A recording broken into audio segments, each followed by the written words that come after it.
Hi, welcome to my channel where I like to share early literacy resources as well as science of reading videos.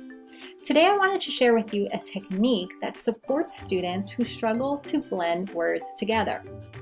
If you've ever had a student who's tried to read the word cat and they're able to read each individual sound as k, a, t, but then when they go back to blend the word, they say a word like bat or cap, they're probably a student who struggles to hold more than two sounds in their short-term memory.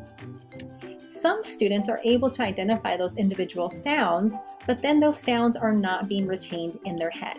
So they need additional support and scaffolding. That's where successive blending comes.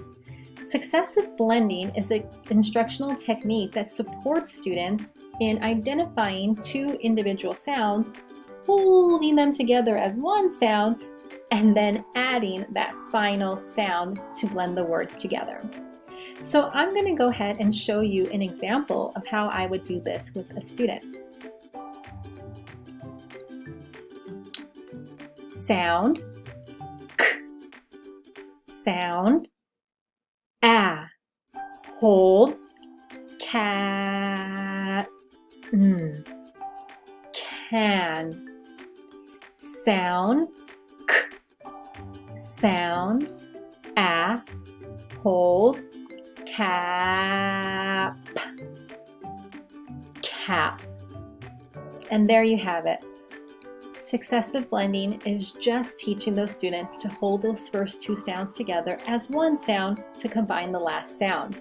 You're taking a three phoneme word and you're teaching them to make it into two sounds because it's a lot less taxing on their short-term memory.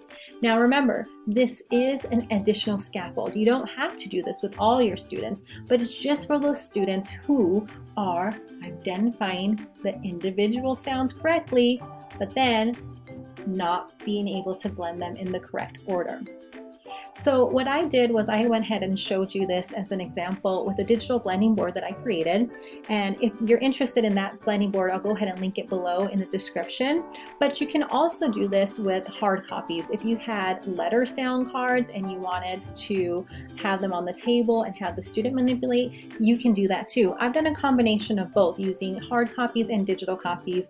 I like digital copies to be able to project it to my entire class if I need to, or a small group of students on an iPad, and it came in handy a lot with remote learning. But again, any combination of both will really help your students.